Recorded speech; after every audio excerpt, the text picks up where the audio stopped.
Bonjour.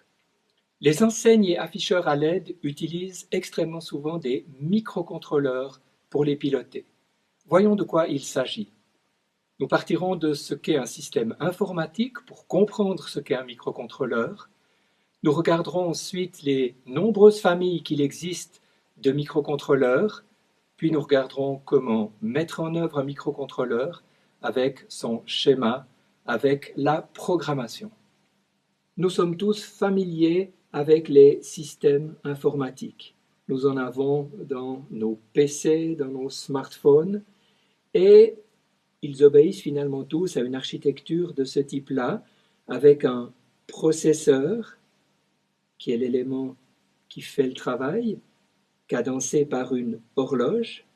On a ici une mémoire morte qui contient des instructions. Cette mémoire morte est permanente, elle s'appelle le BIOS sur les PC.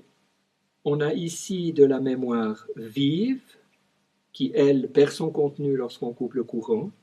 Et finalement, nous avons ici des circuits d'entrée-sortie, input-output, qui vont donc communiquer avec l'extérieur. Sur un PC, ça sera un clavier, une souris, un écran, un disque dur, etc. Un microcontrôleur obéit exactement à la même architecture, mais a la particularité de se trouver à l'intérieur d'un circuit intégré.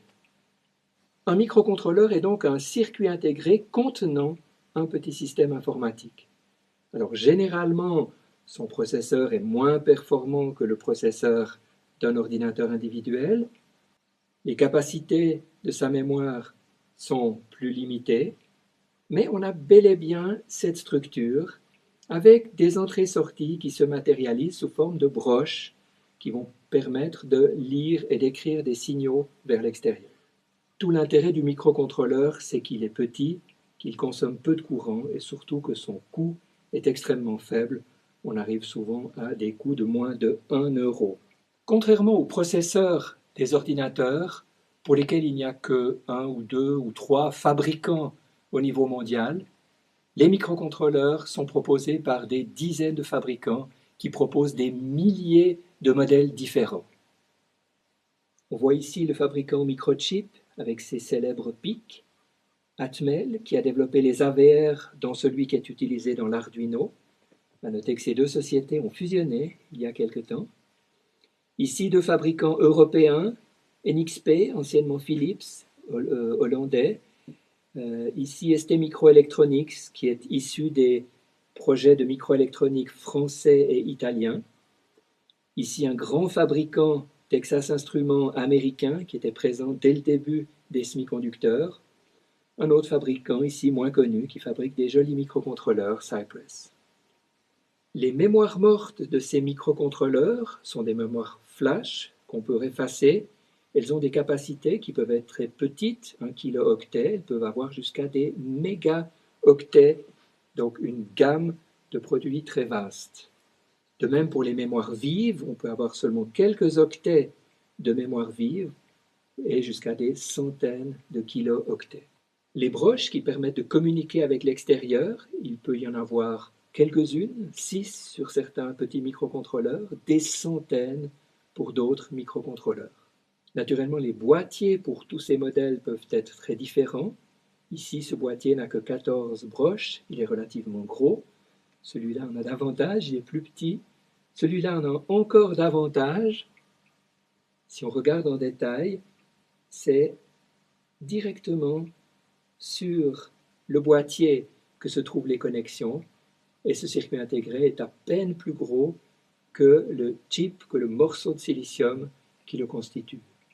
Prenons un exemple concret, le microcontrôleur MSP 430G2553, c'est celui qui est utilisé dans le Launchpad MSP 430G.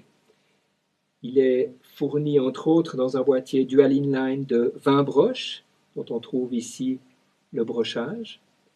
On constate qu'il y a une connexion pour la masse, le 0 volt, une connexion d'alimentation. Presque toutes les autres broches sont pour des entrées et sorties. Et ici, il y a deux broches particulières, le reset et le test, qui vont être utilisés en particulier pour la programmation. Il faut bien comprendre qu'un microcontrôleur est avant tout un composant électronique, mais un composant programmable. Par conséquent, il y a une partie qui est la mise en œuvre matérielle avec des schémas électroniques, et cela nécessite des compétences d'électronicien. Et il y a aussi la partie mise en œuvre logicielle, où cette fois, il faudra des logiciels, des environnements de programmation, et il faudra des compétences de programmeurs, d'informaticiens. Voilà un schéma de mise en œuvre matérielle d'un microcontrôleur. On retrouve les deux alimentations. Ici, ce microcontrôleur est alimenté à 3 volts et non pas à 5 volts. Tous les électroniciens savent bien qu'il faut un condensateur, appelé condensateur de découplage, entre le plus et le moins. C'est une sorte de petite réserve d'électricité qui permet d'avoir des charges à disposition au moment des transitions. Ici, on trouve cette broche reset, cette broche test, dont j'ai dit qu'on allait les utiliser pour la programmation, d'où la présence de ces deux broches de connexion vers l'extérieur. Ici, on a une résistance qui tire vers le haut, qui maintient à l'état 1 cette broche reset qui est active à 0, de telle manière que le reset ne s'exécute pas en permanence et que le programme puisse tourner normalement.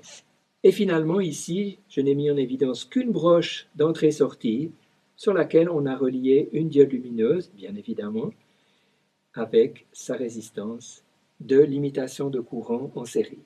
Voici un montage qui matérialise le schéma que nous venons de voir.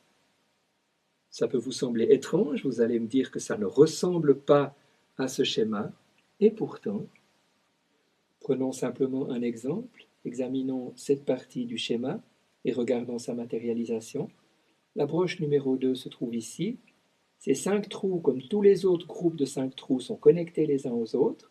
Ici, on a un fil qui connecte ce groupe à ce groupe.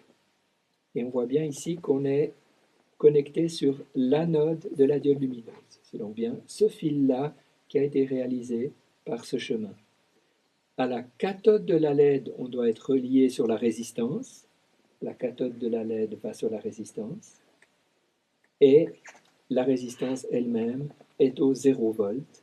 Elle est sur cette barre d'alimentation qui est également connectée ici jusqu'à la patte 14 du microcontrôleur ici.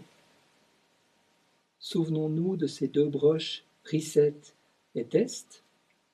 C'est elles qui vont permettre de relier le programmateur au microcontrôleur. Le programmateur lui-même est relié à un PC qui contient un logiciel de développement. Par exemple, ici, sur la carte Launchpad MSP430, cette partie-là, c'est le programmateur. Une connexion USB permet la liaison au PC. Sur le PC, un logiciel comme Code Composer Studio ou encore Energia va s'exécuter. Il enverra au programmateur les commandes qui vont permettre de programmer le microcontrôleur. On peut remarquer ici qu'il y a des cavaliers qui permettent de connecter le programmateur au microcontrôleur, en particulier pour reset et pour test. Il sera possible d'enlever ces cavaliers et de connecter un autre microcontrôleur grâce à ces deux broches reset et test. Dans le cas de la carte Arduino, bien connue, on n'a pas à proprement parler de programmateur. On est obligé d'avoir un microcontrôleur déjà programmé pour que la carte puisse fonctionner. Et ce microcontrôleur va dialoguer à travers un circuit spécialisé et la connexion USB. Il va recevoir du PC les informations pour, par exemple, écrire un nouveau programme, et c'est ce microcontrôleur lui-même qui va placer le nouveau programme dans une autre partie de sa mémoire. Nous avons donc vu qu'un microcontrôleur est un petit système informatique contenu dans un circuit intégré. Nous avons vu qu'il nécessite une mise en œuvre matérielle, des schémas. Nous avons vu qu'il nécessite une mise en œuvre logicielle des programmateurs et des logiciels. Ces microcontrôleurs nous seront extrêmement utiles pour nos enseignes et afficheurs à LED.